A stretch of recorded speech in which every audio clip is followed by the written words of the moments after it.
Bismillahirrahmanirrahim. Assalamualaikum warahmatullahi wabarakatuh. Tapi sebelumnya, perkenalkan nama saya Andi Ririn Reski Herunisa. Nomor induk mahasiswa saya 1054211041119. Saya dari Prodi Fakultas Kedokteran Universitas Muhammadiyah Makassar, angkatan 2019. Pada kesempatan kali ini, saya akan menjelaskan mengenai hasil diagnosa kelompok saya, yaitu kelompok 5 tentang modul 1 diare. Langsung saja saya akan membacakan skenarionya. Anak perempuan 5 tahun dibawa ke poliklinik pediatri Rumah Sakit Labuang Baji karena demam dan berak beberapa kali sehari sejak 3 hari yang lalu.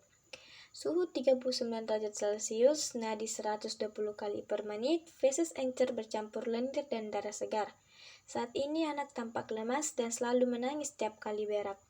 Informasi lain, di riwayat penyakit tidak ada. Pemeriksaan fisis, suhu 39 derajat Celcius yang menandakan anak tersebut terkena demam, nadi 120 kali per menit, feses encer bercampur lendir dan darah segar. Pada pemeriksaan penunjang tidak ada. Bahasan disentri. Di sini mengapa bahasan saya disentri? Karena berdasarkan hasil diskusi kelompok saya, kami mendiagnosa anak tersebut terkena disentri di mana gejala-gejala yang ditunjukkan sudah sangat merujuk kepada penyakit tersebut. Pada pembahasan kali ini, saya akan menjelaskan 7 poin di mana ada definisi, etiologi, faktor risiko, patomekanisme, gejala klinis, diagnosis, dan tata laksana. Langsung saja di definisi, disentri merupakan radang pada usus besar yang ditandai dengan sakit perut dan buang air besar secara terus-menerus yang bercampur lendir dan darah. Etiologi terbagi 4. Yang pertama ada faktor infeksi. Faktor infeksi terbagi lagi menjadi 2, ada basiler, Shigella dysentery, ada amoeba, Entamoeba histolytica. Yang kedua ada malabsorpsi.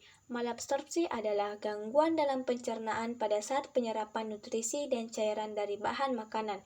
Yang ketiga ada alergi, di mana alergi adalah reaksi sistem kekebalan tubuh seseorang terhadap suatu substansi yang dianggap berbahaya. Dan yang terakhir adalah keracunan. Keracunan adalah keadaan sakit yang ditimbulkan setelah mengonsumsi makanan atau minuman yang telah terkontaminasi. Kemudian ada faktor risiko. Faktor risiko ada 3, yaitu faktor lingkungan, faktor sosiodemografi, dan faktor perilaku. Di patomekanisme, di sini kita dapat melihat ada 6 poin penting. Yang pertama ada invasi, yang kedua ada fagositosis dan apoptosis, yang ketiga ada dirilisnya interleukin 1 dan PMN. PMN adalah polimorfonuklear.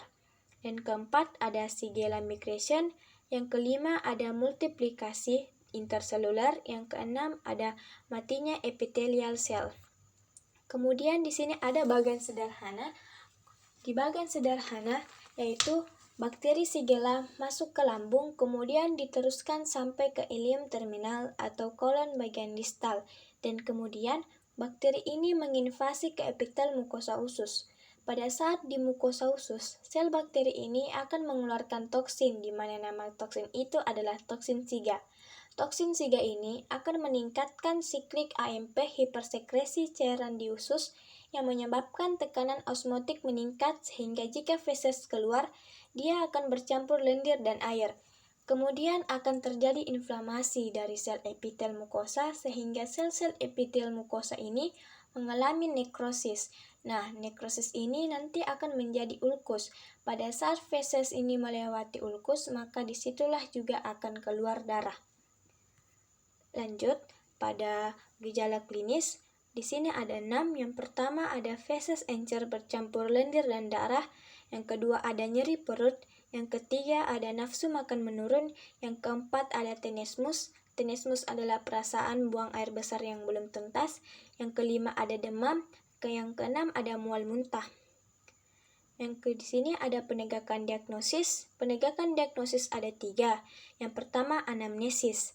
Anamnesis adalah kegiatan komunikasi antara pemeriksa dan pasien yang bertujuan agar pemeriksa mendapatkan informasi yang lebih. Kemudian yang kedua yaitu pemeriksaan fisis atau pemeriksaan bagian tubuh. Dan yang ketiga adalah pemeriksaan penunjang atau pemeriksaan tambahan. Langsung saja di anamnesis, informasi yang perlu kita ketahui dengan cara bertanya, Ada beberapa pertanyaan, yaitu bagaimana keadaan umumnya, apakah sadar atau tidak sadar, riwayat minum obat, apakah ada muntah, frekuensi beratnya berapa kali dalam sehari, apa yang anak konsumsi terakhir kali, di mana selalu bermain, apakah anak sudah mencuci tangan sebelum makan atau melakukan sesuatu, jika anak diberi minum, apakah dia mau minum, jika iya, apakah ketika minum ia tampak sangat haus atau malas minum. Kemudian di pemeriksaan fisik, inspeksi, apakah terdapat mata cekung atau tidak. Di palpasi, turgor menurun, di perkusi, hipertimpani, dan di auskultasi, hiperperistaltik. Dan di pemeriksaan penunjang, yaitu apusan tinja, usap dubur dari tukak pada mukosa usus, pada PCR, dan ada endoskopi. Lanjut di tata laksana, ada rehidrasi, sesuai derajat dehidrasi. Tanpa dehidrasi, rencana terapi A. Dengan dehidrasi tak berat, rencana terapi B. Dengan dehidrasi berat, rencana terapi C. Kemudian dukungan nutrisi. Tujuannya itu mencegah gizi buruk. Kemudian ada makanan tetap diteruskan sesuai umur anak. Menu sama pada anak sehat. Adanya perbaikan nafsu makan. Di sini adalah fase kesembuhan. Kemudian ada suplementasi zinc, yaitu pemberian zinc, mengurangi lama dan beratnya diare, mencegah berulangnya diare selama 2-3 bulan, mengembalikan nafsu makan anak. Dosis zinc untuk anak di bawah umur 6 bulan, 10 mg 1/2 tablet per hari.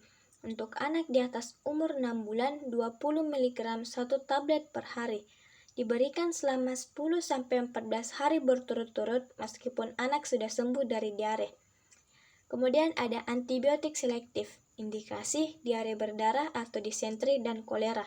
Disentri first line ciprofloxacin 500 mg oral 2 kali sehari diberikan selama 3-5 hari.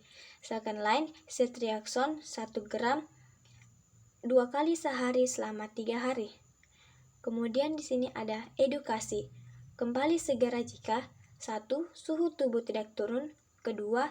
Tinja masih berdarah, 3. Muntah berulang, 4. Makan atau minum sedikit, 5. Anak sangat haus, 6. Diare makin sering, dan yang 7. Belum membaik dalam 3 hari. Demikianlah hasil diagnosa kelompok kami. Mohon maaf jika ada yang kurang. Wabillahi taufiq wal hidayah. Wassalamualaikum warahmatullahi wabarakatuh.